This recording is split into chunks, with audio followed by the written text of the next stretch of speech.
Just taking a break doing yard work outside. Lots of leaves on the ground already.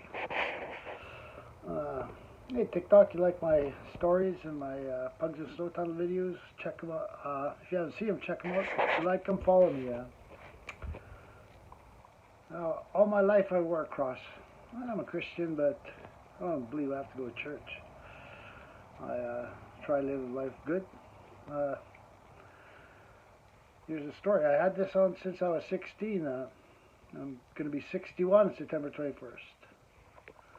I wore them, probably started about 14. But anyway, here's a story. The other day I was jumping off my truck and unhooking my airlines to my trailer, and the airline flung down and snapped me right in my left nut. Fell on the ground. It was a white pain, just like, wow, like all of a sudden I come to and I was in a white place like this, just white. And it was heaven. And I'm like, oh, geez, did that kill me? That thing in my nut, now I'm dead? What the heck? And I'm standing at the St. Peter's gate. And, St. Peter's, God happened to be at the gate. This is what I heard later on. Apparently he likes to hand out, every once in a while he likes to go there and hand out angel wings. So, whatever. St. Peter kind of looked at me and said, Brian, you're a little early here. You just got snapped in the nut. All you did is see a flash. How did you get up here? I don't know. Maybe I'm good. I don't know. Like, I'll stay if you want. And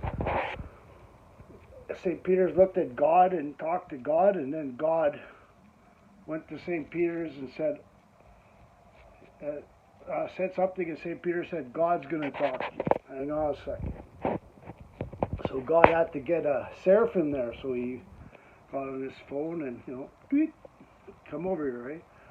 And that seraphim came. Seraphim's just about as tall as God.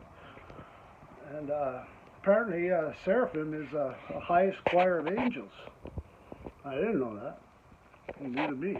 But apparently you can't talk to God directly. You have to have a seraphim to talk to you through. God will talk to you through the seraphim. Apparently your head will explode if God talks to you, eh? So thank you, God. I'll talk to him. No problem. So the seraphim said,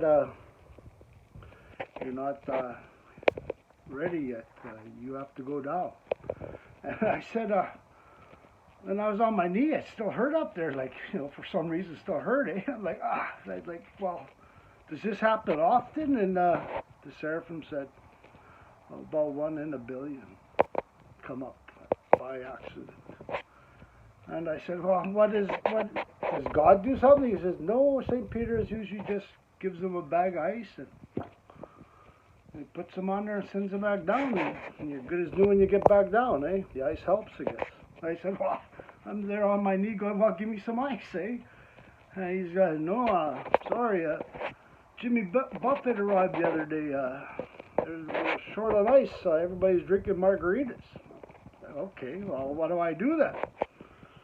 And the seraphim said, looked at God. You could hear trumpets when he was speaking, and the seraphim said to me, you just go down. Feel the pain, eh? I said, well, since I'm here, can I ask him 2 questions? Please, pretty please. The seraphim looked at God, and God just smiled at me. Then he said through trumpet sounds to the seraphim.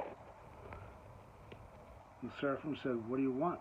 So I want 2 questions. I want to ask a logical question, and I want to ask something that's, will benefit me. The seraphim said, ask away. And God's like, smiling.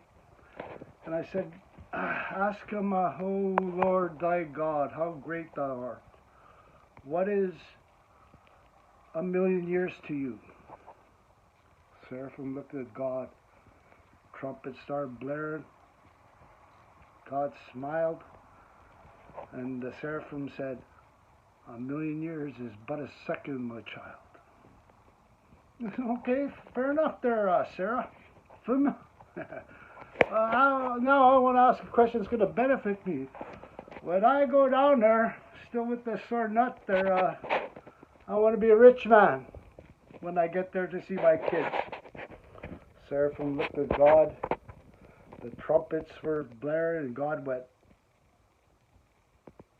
And the seraphim looked at me and said, "Okay, my child, just give me a second."